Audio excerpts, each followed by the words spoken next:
Kapag binanggit ang salitang kawit, ano ang unang pumapasok sa iyong isipan? Marami yan, katulad nitong park, tapos marami siyang nagtulong sa buong tao sa Pilipinas. Ang Kawit ang pinakamatandang munisipalidad ng Cavite.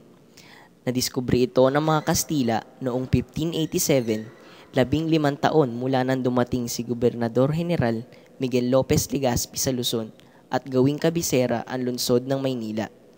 Masasabi na rin na may kabihasnan at kaunlaran ang lugar na ito noon pa man, bago pa dumating ang mga dayuhan at ang mga Kastilang nagpangalan sa bayang ito na Cavite el Viejo o Matandang Cavite.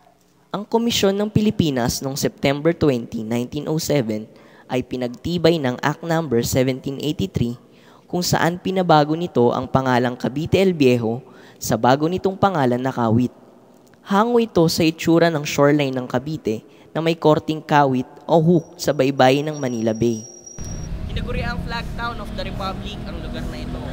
Batid ng lahat at hindi maitatanggi na ang bayang ito ay may malalim na naukit sa ating kasaysayan. Dahil kung wala ang lugar na ito, hindi natin maipapahayag ang kasarimlan ng ating bansa. Samahan nyo kaming pasyalan. Ay, ano ba yun? Ayan yun na.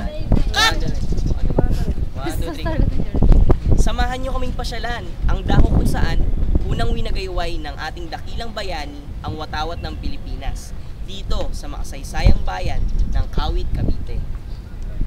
Birthplace of the First Republic in Asia, dito sa Kawit, Cavite, ipinoklama ni Emilio Aguinaldo ang kasarinlan ng ating bayan noong June 12, 1898.